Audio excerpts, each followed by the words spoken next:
What's up, everybody? We're back at my own shop. Figured since I'm gonna be working on the car on the lift for a while, taking the drivetrain and doing motor work on it, I'd bring it here so I'm not taking up lift space at Matt's shop. But I mean, we're plugging along at this. I spent the whole day yesterday putting the dash in and cutting it and putting the door cards in and cutting those as well, and it turned out pretty good. A little bit more than I expected, but I'll give you guys a glance. Had to cut here, cut the whole bottom and up here as well for the door cards, and just had to cut here on both sides of the dash pad. Of course, shot perfectly. And yeah, still some minor interior things I got to put in, but I'll just save that for another day. I really just want to get this drivetrain out. The plan is for that, we're going to do monster single disc clutch, new throwout bearing, new slave cylinder. Got the TIG Performance Master as well. Rebuild the torque tube with new bearings and couplers. I'm sure it looks pretty nasty in there, but last but not least, we're gonna do a spool kit on the diff. I know these clutches can go on the LSDs, so figured why not, when everything's out, just do a spool kit. So yeah, we got our work cut out for us. I just keep staring at this color, dude. It's so crazy how different it is, like in sunlight compared to just in a room or something. But I wish you guys could see it in person. It's crazy, but I'm gonna get this thing up, get started. I might talk you through a couple of steps if anyone else is doing it, but it seems simple enough. Take the shifter out, disconnect rear suspension components and brakes, take the exhaust off, take the torque tube cover off, bell housing bolts, subframe bolts. I think a couple wiring as well, a couple wiring things here and there, but I don't think it should be too bad. But let's dive into it.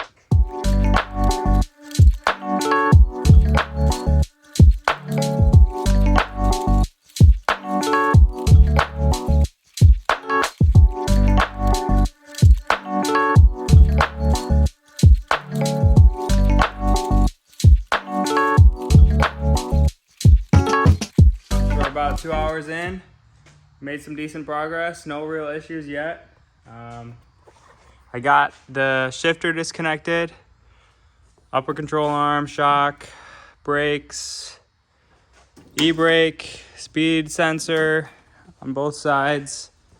One issue that I do see is in the wreck, my tie rod was basically bent to 90 degrees. So I replaced it, and I think this harness was supposed to go above it, because now if I was going to drop the whole subframe, this would be in the way. So I think I'm just going to take that ground off. Probably the easiest thing. But another issue I see is the brake lines are underneath the axles, so I'm going to probably have to pop the axles out before I drop it, which shouldn't be a big issue, just so those brake lines can go through and everything is able to be dropped. Also, I don't think you guys have met Hutchable. Well, his real name's Hutch, but he's my doggo. Cute boy. Hutch. He's chilling with me in here, rooting me on. But yeah, I'm gonna keep chugging along. Let's see what else. Next, I think I got the mid pipe out and everything. It was not bad. I put PB Blaster on them first, on all the bolts. Just had a quick beer break. Probably gonna tackle this plate with 1,000,000 bolts. Get the lower bell housing off. Pop the axles out. and figure out what wiring I need to disconnect to the from the trans and the torque tube. Other than that, I mean, it's getting there. We'll see if we can maybe drop it tonight.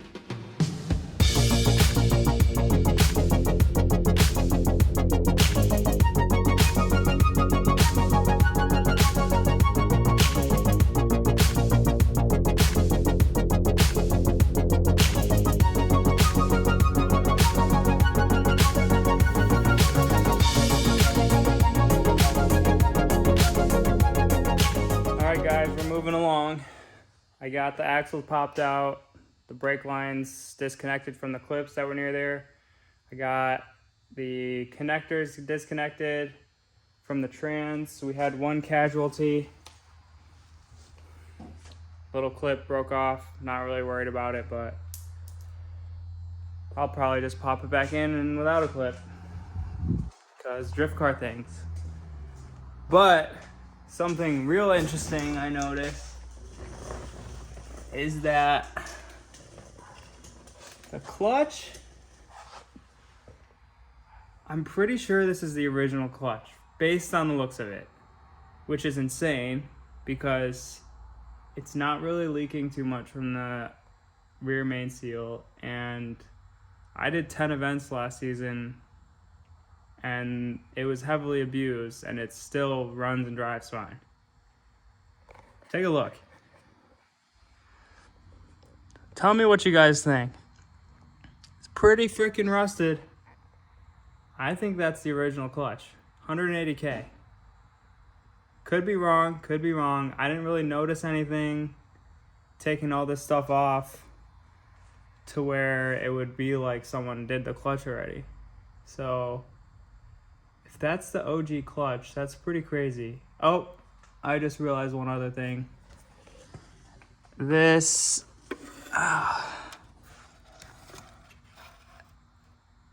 clutch line needs to be disconnected. It's a quick disconnect.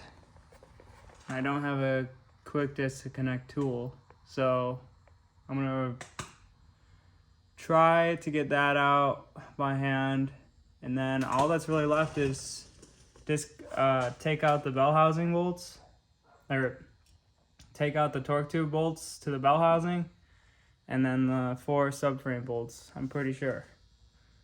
I might run into a few other issues along the way, but I think that's it.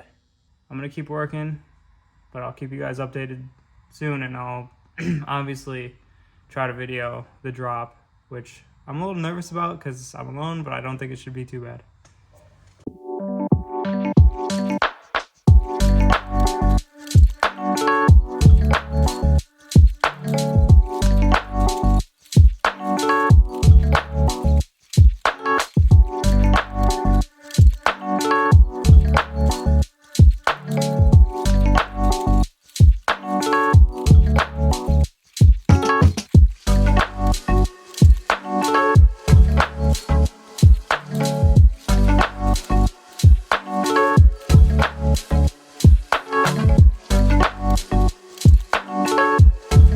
Well, I got her out. About 3.5, 4 hours. Really was not too bad at all. I think it'll be a little worse lining everything up, putting it back in. But here she is. Made sure to strap the car down so it doesn't tilt forward. That's the goal for tonight. I have a pretty big headache right now, so I think I'm done.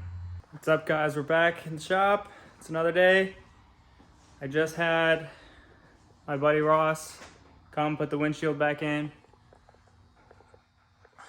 Was really happy he didn't break it when he took it out, so that I could keep all my stickers and stuff, but that's looking good. Happy to have that done, checked off the list for sure. It's getting a little late, so I probably won't get too much done tonight. But I am gonna take the clutch off and probably attempt to get the pilot bearing out. I got a tool from O'Reilly's, pilot bearing puller.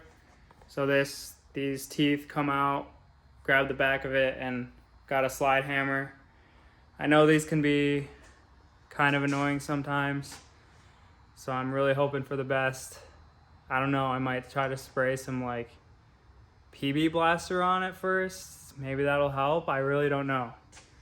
I wish I had some like dry ice I can spray on it or something, because I think that would help a lot, but definitely put the new pilot bearing in the freezer for like a day before I put that on. But let's take a look under the car. Just gotta get all these bolts out. I'm spinning the flywheel with a pry bar. And then should just be the flywheel bolts after I can get the disc out. So not too bad. Doesn't look like the rear main is leaking at all, but I'm gonna replace it.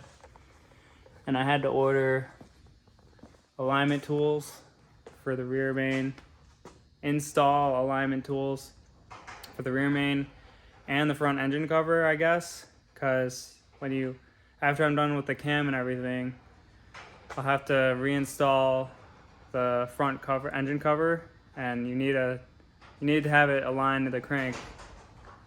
You can't just slap it on and think you're gonna have a good seal around the front main seal. So yeah, I'm gonna keep tackling the clutch and let you guys know how it goes.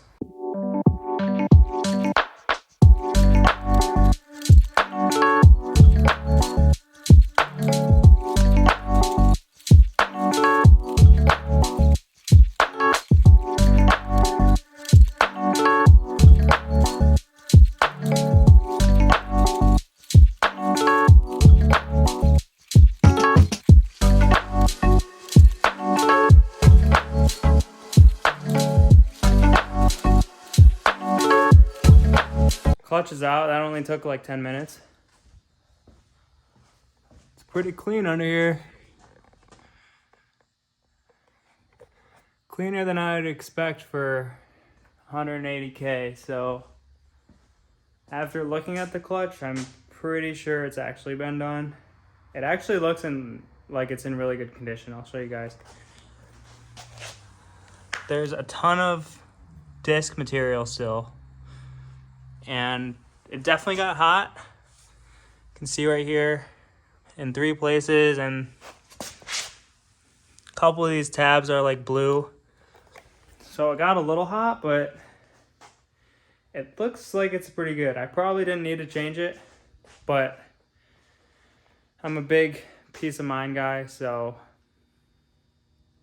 I just don't want to have to worry about it in the middle of a season, pretty much. Justin, on the other hand, is like, oh, I'll just bring a clutch to the track, and, if it goes, I'll do it at the track. It's a little different with these because you have to drop everything, but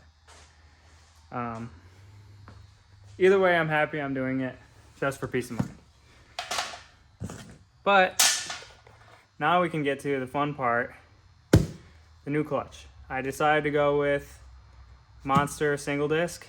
They're like 700 wheel horsepower, which is way overkill for what I need, but Monster has a good brand. I've done a lot of research. Seems like Monster or ACT is the way to go.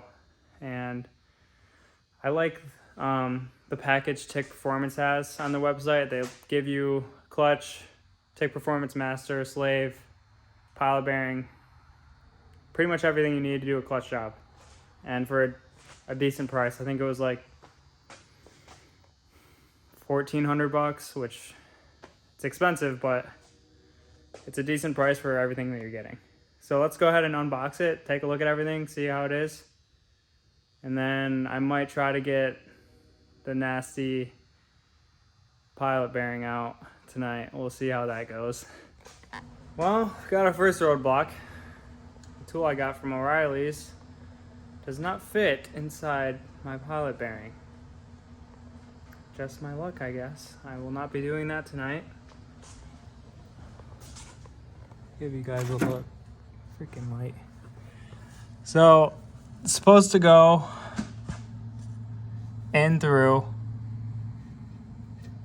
to the back. You screw this part and it clamps but it doesn't fit through even at the smallest setting. So I'm gonna have to find a different tool somewhere else, I guess.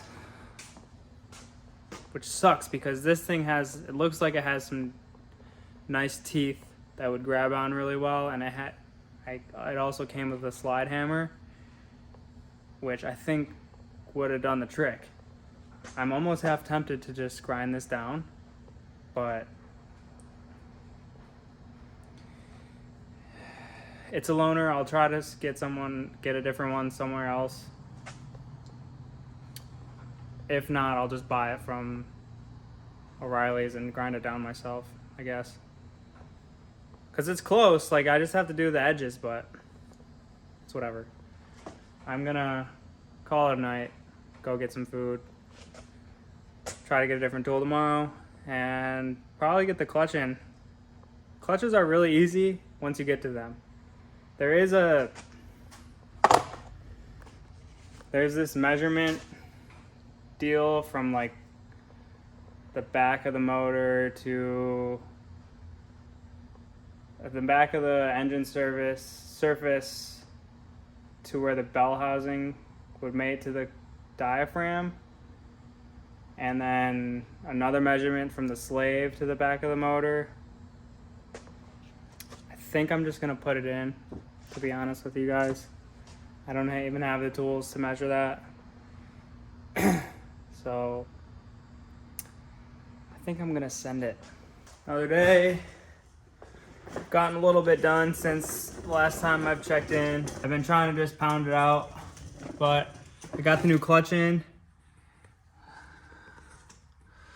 Looks pretty sick. If you remember, that pilot bearing tool didn't work, so I decided to just grind it down so it would fit on the ID of that to be able to pull it out. Then I just went over it with a little bit of Sharpie, make sure I could return it, and they took it. So free tool rental, you gotta love it. But yeah, clutch went in really easily. I struggled a little bit with the rear main seal. It wasn't leaking, but I'm here, so I might as well replace it, right? I had to pry on it for a while to get it out. Usually you would replace the rear engine cover and the seal at the same time, but I don't know, I was committed. I only had a seal with me, so I just said screw it. I pried at it for a while, finally got the old one out, pressed the new one in, easy, and was able to put the new flywheel, new clutch on, basically no problem with the alignment tool, so happy with that. Next on the list will be take the torque tube off and rebuild it. I think I'm gonna do that first. I have a press so I can press the bearings out and put the new couplers on too. And then I'll probably put the torque tube back on, take the diff off and put the spool kit on. And I'm gonna get it a little bit cleaned up. It's pretty dirty. But that's gonna wrap it up for this video. Hope everyone has a good night, good weekend, whatever, whenever you're watching this. Peace.